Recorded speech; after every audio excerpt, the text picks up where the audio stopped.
Pra, ndryshimet strukturore në ekonomi si pasojë e këtyre proceseve janë të dëmshme, nuk janë pozitive, dhe sigurisht që do të ndikojnë në një periudhë afatgjatë. Dhe së pari, shqetësimi kryesor mbetet për brezënëri. Ja thash që një student që sapo mbaron dhe dëshiron që të fillojë punën, me pagën normale që ai merr në tregun e Tiranës, ka të pamundur që të mendojë që të blejë një apartament me çmimet ekzistuese.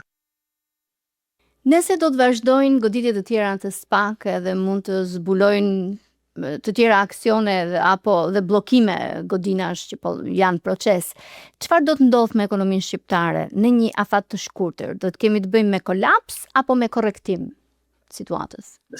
Unë do të isha, mendoj që një korrektim gradual do të ishte shumë i favorshëm se sa një kolaps, dhe ka shumë gjasa që e para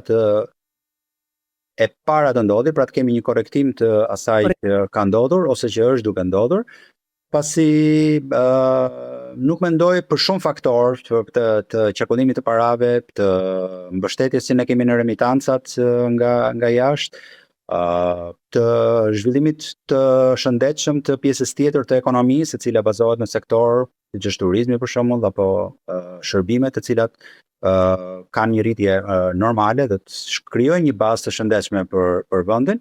Mendoj që kjo problematikë që lidhet me sektorin e ndërtimit dhe uroj që të mbetet e kufizuar në rastet e identifikuara dhe që do të vazhdojnë që të identifikohen, pa një dëm të menjëhershëm në të gjithë sektorin. Kjo është shpresa ime dhe besoj se një gjë e tillë do të ndodhë. Do të ishte mirë edhe për vendin, në fakt, që të shkojmë drejt një korrektimi të përballueshëm. Cili do të ishte modeli ekonomik? Cili është ai model ekonomik që ti e promovon dhe e mbështet, që i duhet Shqipërisë? Dhe ne e dim që ka dhe vende të tjera, nuk është e para Shqipëria, ti e përmend edhe më lart, që kanë kaluar nëpërmjet kësaj ekonomisë e errët, të kapitalit e errët që është përfshirë. Dhe në një farë mënyrë edhe mund t'ja kenë dalë, mund t'i marrim ne për shembull cilat janë këto vende të të cilët mund të kthejmë sytë dhe të tregojmë kujdes në këto momente delikate?